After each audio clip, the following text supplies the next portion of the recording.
대한민국 완전 망했네요. 우리나라가 없어진다는 상상 해보신 적 있습니까? 부동산 시장의 양극화. 이게 나타날 수밖에 없는 구조로 가고 있는 부의 입지라는 건 뭡니까?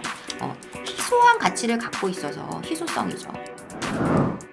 안녕하세요. 사다리 경제 유선영입니다. 오늘은 제가 어제 접했던 좀 쇼킹한 기사를 토대로 해서 그와 관련해서 부동산과 관련한 여러 가지 이야기들을 좀 해볼까 합니다. 좀 재미있는 내용들 준비했습니다. 자, 먼저 이미지 한번 보여드릴게요.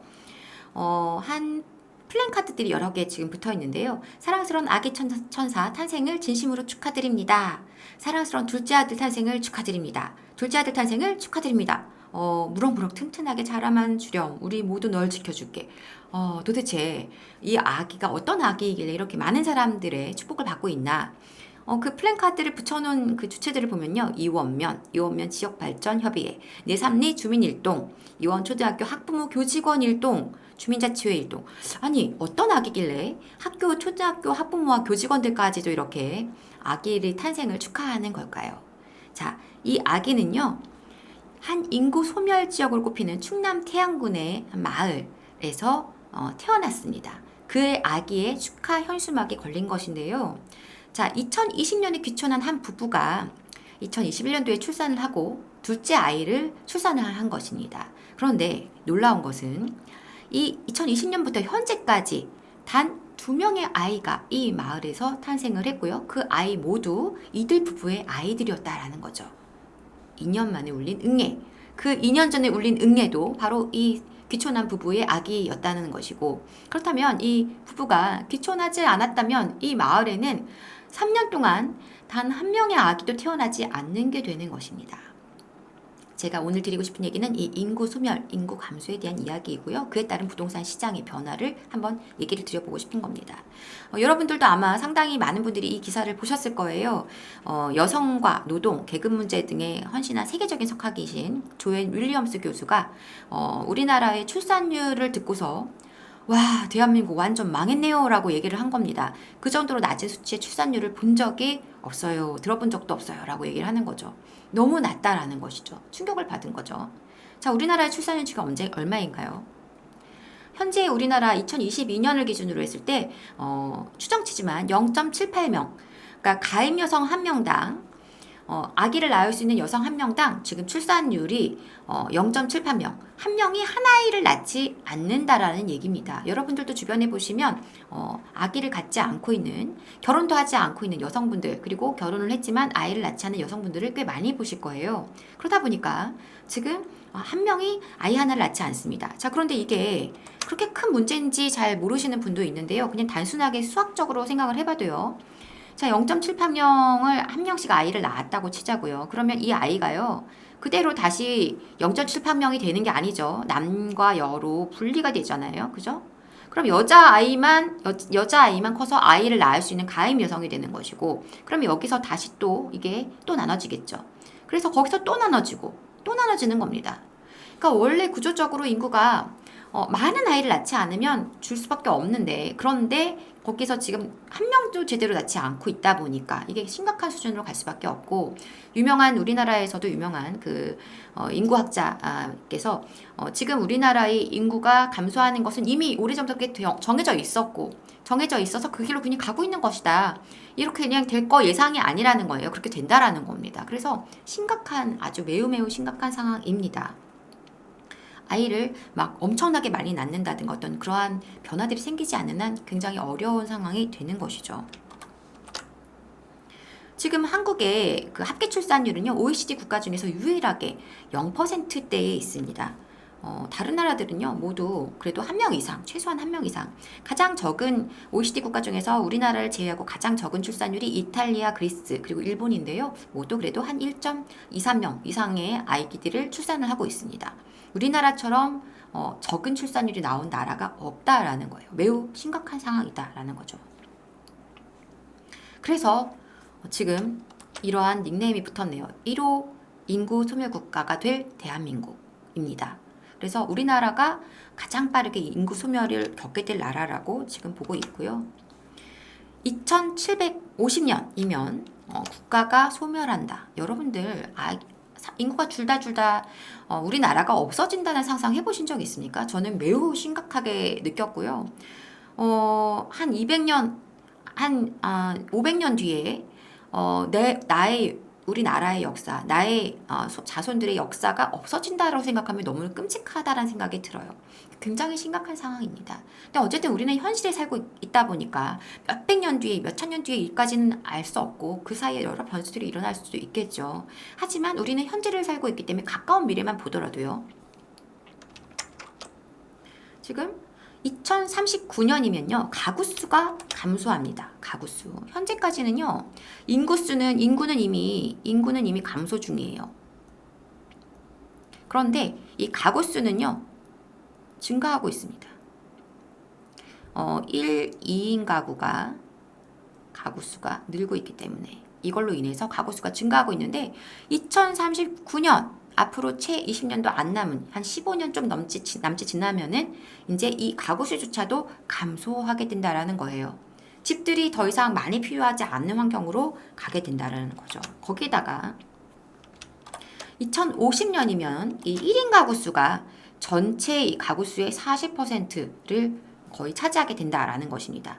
이제 집집마다 사람이 한 명 사는 인구가 거의 40%고 어쩌다가 2명, 어쩌다가 3명이 이렇게 살게 된다라는 얘기입니다. 굉장히 조금 섬뜩한 느낌도 드는. 근데 머지 않았어요. 불과 지금부터 한 30년도 안 돼서 일어날 일입니다. 여기 이 영상을 함께 하시는 분들이 내가 30대다 그러면 앞으로 한 30년 뒤 60살이면 이런 일이 벌어지게 된다라는 것이죠.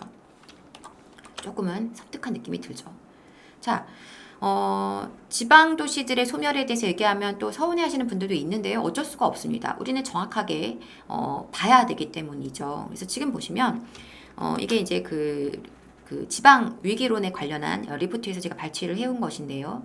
아마 건설산업연구원에서 그죠? 지방 소멸 지수에 따른 지역 구분을 해서 소멸도 위험지구와 이렇게 나눠 놓고요. 그에 따라서 주택 가격은 어떻게 다른가를 본 것입니다. 자, 보면은 위로 갈수록 소멸 무관 지역이고요. 이쪽으로 갈수록 주택 가격이 더 높다라는 거예요. 그러니까 지금 이렇게 가고 있어요. 소멸이 무관한 지역일수록 주택 가격이 뭐라는 거죠? 높다라는 거. 무관, 소멸 무관. 여긴 소멸 가능성이 높은 곳, 우려 지역입니다. 그러다 보니까 이곳 쪽은 주택 가격이 낮아요. 당연한 거죠. 사람들이 자꾸 모여서 살려고 하고 자꾸 그 인구가 밀집되는 곳들은 당연히 가격이 올라갈 수밖에 없고, 사람들이 살려고 하지 않아 자꾸 도시가 사라지려고 하는 곳일수록 당연히 주택 가격이 낮을 수밖에 없는 것입니다. 자, 이러한 상황이 되기 때문에 뭐가 도래하는 거예요? 양극화. 제가 늘 요즘 많이 말씀드리고 있잖아요. 부동산 시장의 양극화. 이게 나타날 수밖에 없는 구조로 가고 있다라는 것입니다. 소멸하는 지방도시는 늘어나고요. 그리고 소득의 양극화, 부동산 수요의 양극화, 부동산의 양극화가 가속될 거예요. 수요뿐 아니라 부동산 자체의 양극화가 가속될 겁니다. 그래서 이렇게 되면서 우리가 이제 뭘 봐야 되냐면 이 시장의 변화들을 봐야 됩니다. 부의 입지를 선택하시는 분들이 있을 것이고, 부의 입지라는 건 뭡니까? 희소한 가치를 갖고 있어서 희소성이죠. 그래서 그 희소한 입지, 많은 사람들이 갖고 싶어하는 그 희소한 입지를 갖고자 하는 사람들이 있고요. 그런 수요죠. 그리고 거기에다가 실리적인 주거지 뭡니까? 기본적으로 이제 실리적이라고 하면은 직주 근접. 왜냐하면 이제 인구가 1, 2인 가구로 자꾸 감소하고 있잖아요. 그러면 멀리 나가서 뭘 할 필요를 잘 못 느끼죠. 그러니까 우리끼리 살 건데 좀 더 편하고 쾌적한 곳, 그리고 교통이 좋은 곳, 교통 접근성 우수한 곳, 인프라가 좋은 곳, 나가면 가까이에 가서 바로바로 외식할 수 있는 곳, 바로 가서 쇼핑할 수 있는 곳, 바로 전철 타고 가까이 출퇴근할 수 있는 곳, 그냥 일터가 가까이 있는 곳, 이런 곳들을 선호한다라는 것입니다. 이제 이러한 방향으로 우리가 부동산 시장을 보는 시각을 자꾸 그렇게 두어야 한다라는 거죠. 자, 3기 신도시 많은 분들이 좋아하고 계시죠.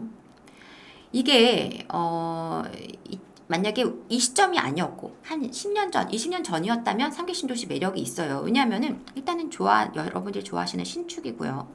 그리고 분양 저렴한 가격, 사전 청약 같은 걸 통해서 저렴한 가격이 또 큰 장점일 수 있습니다. 그런데 얘의 가장 큰 문제는 뭘까요? 3기 신도시는요, 교통, 이게 가장 취약하고요. 그다음에 인프라 이것도 상당한 시간이 걸립니다. 자, 여러분들이 그 1, 2기 신도시를 보셨잖아요. 2기 신도시. 1기 신도시는 대다수의 인프라가 갖춰져 있고 그리고 교통 좋고 학군도 어느 정도는 형성이 되어 있는 상황이기 때문에 사람들이 매우 선호합니다. 집만 낡아 있을 뿐이죠. 그죠? 근데 2기 신도시 같은 경우 지금 교통이 안 돼서 고생하는 도시들이 있어요. 예를 들자면 입지적으로 너무나 좋은데 너무나 좋고 어떤 가치가 굉장히 올라갈 수 있는 곳인데 아직도 교통 때문에 잘 안 풀리는 곳이 위례입니다. 물론 이제 위례 신도시는 위신선이 곧 이제 착공하게 되면서 이 위례 신도시 자체의 가치가 많이 올라갈 겁니다. 그것만 없기 때문에 그것만 있으면 도시는 완전히 다른 모습으로 가게 되는 것이죠. 근데 아직까지 그런 것들이 안 풀리는 곳들이 있어요. 예를 들면 검단 신도시라든가 그 김포 한강 신도시도요. 여기 교통은 있지만 골드라인 사실은 굉장히 그 열악하죠. 승객 수도 굉장히 적고 그렇다 보니까 최근에도 굉장히 이슈가 됐었죠. 또 어디 있습니까? 동탄 1도요. 2 말고 1이요. 동탄 1도 도시가 세팅되고 났는데 여러 가지 인프라라든가 교통이 못 따라오다 보니까 사실은 더 많이 성장할 수가 없었던 것입니다. 자, 그리고 또 여기서 더 추가를 해본다면은 인천 같은 경우에도 영종 신도시 같은 경우 여기도 지금 사실 아쉬움이 많은 그런 도시죠. 인프라 이런 것들이 많이 부족하고 또 약간 소외되어 있는 입지, 약간 어떤 확장성이 떨어지는 입지 이런 것들이죠. 그러니까 결국은 이 지역들은 어떤 인프라 이런 것들이 갖춰지지 못해서 그만큼 좀 약하다는 거예요. 근데 3기 신도시는 이거를 다 가져갈 수 있을까요? 교통이요. 빨리 하겠다고는 하지만 사실은 교통이 훨씬 아파트가 공급되는 것보다 훨씬 더 속도가 더딥니다. 그래서 이곳들이 다 그런 교통을 다 깔고 하려고 했던 건데 사실은 잘 안 됐던 것들이거든요. 하겠다고 했었고 계획도 있었는데 안 된 거예요. 그래서 3기만 잘 될 수가 없는 것이죠. 그냥 집을 짓는 것보다 여러 가지 감안해야 되고 따져야 되고 계획해야 될 것이 많은 교통은 쉽게 들어올 수가 없다라는 거고요. 자, 그러다 보니까 저는 지금 3기 신도시를 보는 게 좋은가? 미래를 생각해보면 그렇지 않다. 2039년만 돼도 가구 수가 줄 것이고 굳이 그 멀리까지 집들이 이제 남아돌기 시작하는 상황이 된다면 굳이 3기 신도시 외곽으로 나가서 출퇴근을 할 수요가 얼마나 있을까? 교통도 불편한데. 그래서 지금은 그렇게 보지 말자라는 것입니다. 그럼 어딜 볼까? 네, 서울을 보시는 거예요. 핵심지입니다. 서울이 왜 좋은지 제가 다음 시간에 한번 또 말씀을 드려보겠는데요. 서울의 핵심 입지, 도심, 핵심 입지 가야 됩니다. 그래야만 탄탄한 수요층을 계속 흡수하는 도시에서 안정적으로 부동산에 대한 가치가 계속 상승하는 걸 볼 수 있어요. 자, 두 번째는요. 새롭게 바뀌는 1기 신도시. 자, 새롭게 바뀐다는 게 무슨 의미냐? 지금 노후계획도시, 노후 계획 도시 특별법 있죠. 이렇게 해서 재건축 재개발 사업을 진행하면 사실 1기 신도시는 아까 말씀드린 대로 없는 게 없습니다. 유일하게 아쉬운 것은 상품성이에요. 교통도 있고 어떤 그런 주거 여건이나 그리고 인프라 그리고 어떤 교육 여건 모두 갖추고 있어요. 근데 이 상품성이 아쉽죠. 물론 지역 신도시별로 일자리가 좀 부족하다거나 이런 것들이 있긴 하지만 그런 것들도 이제 채워지는 곳들이 있고 비교적 그 다른 것들은 다 안정적으로 다 세팅이 되어 있기 때문에 상품성이 부족하다는 그 부분이 가장 사실은 중요한 부분인 것 같아요. 그래서 상품성이 갖춰지게 될 1기 신도시 관심을 가져야 된다라는 거고요. 두 번째는요. 일자리 중심 교통 중심의 2기 신도시를 우리가 관심 갖자. 1기 신도시 서울, 2기 신도시. 자, 그래서 일자리 중심. 여러분들이 요즘 핫한 동탄 2 같은 경우가 일자리가 갖춰져 있잖아요. 교통도 지금 GTX까지 들어가는 상황이고요. 그리고 광교 많은 분들이 좋아하시는데 일자리가 따라와주기 때문에 이 두 도시 모두요. 광교, 동탄 모두 교통까지도 다 있습니다. 광교는 여러분들이 좋아하는 그 신분당선, 그죠? 신분당선을 다 끼고 있잖아요. 자, 일자리 중심하면 판교 빼놓으면 안 되겠죠. 판교. 이런 도시들이 보면 왜 힘이 좋은가? 일자리와 교통을 다 끼고 있기 때문이고 그런 것들은 계속 수요가 집중돼서 들어올 수밖에 없기 때문에 앞으로 좋다라는 겁니다. 그래서 여기서는 이제 선택하시면 돼요. 내가 생활권이 어딘지, 내가 계속 앞으로 살고 싶은 도시가 어딘지, 내가 가치가 높아질 곳을 선택한다고 했을 때 나는 이러이러한 것들을 보고 실거주를 생각해서 여기를 선택하겠다. 아니면 그냥 가치가 올라갈 걸 보고 여기 선택하겠다. 결정하시면 됩니다. 이 모든 것이 뭐냐 하면 미래를 바라보고 우리가 생각해야 된다라는 것이죠. 부동산은요, 미래 가치에 집중하는 것입니다. 현재가 아니고. 그래서 우리가 그냥 현재 뭐 조금 괜찮은 신축 찾아서 가는 것도 중요하지만 앞으로 5년 뒤, 10년 뒤에 변화될 어떤 이 전체적인 우리나라 부동산의 시장 상황들을 한번 생각해 보실 필요가 있어요. 얼마 안 남았다라는 거예요. 많이 멀은 얘기가 아닙니다. 그래서 그 안에 우리가 확실한 가치를 챙겨갈 수 있는 그러한 생각들을, 안목들을 계속 갖고 있어야 된다는 거예요. 저는 지금 인구 문제 그리고 여러 가지 환경 문제 등등을 고려해서 앞으로의 시장에 대한 좀 긴 생각을 많이 하고 있습니다. 근데 그렇게 생각해 보면은 결국은 살아남아야 할 곳들, 앞으로 계속 사람들에게 그런 소구력을 계속 갖고 있는 그런 지역들은 이러이러한 것들이겠구나라고 이제 인지되는 곳들이 있다라는 거죠. 그런 것들을 우리가 앞으로 공략할 필요가 있다라는 것입니다. 그리고 그렇게 우리가 좀 시각을 멀리 두고 볼 때 좀 시장에 대한 어떤 지금의 여러 가지 자잘한 이슈들을 조금 더 이렇게 내려놓고 좀 큰 눈으로 바라보고 가실 수 있을 거라고 생각을 합니다. 부동산 시장의 뭐 순간순간적인 어떤 매 순간 변화하는 그러한 그런 문제들, 그런 시각들도 우리가 갖고 있어야겠지만 거시적인 안목과 그리고 아주 미시적인 안목 모두를 다 두루두루 갖고 이 시장을 좀 다양하게 보셨으면 좋겠습니다.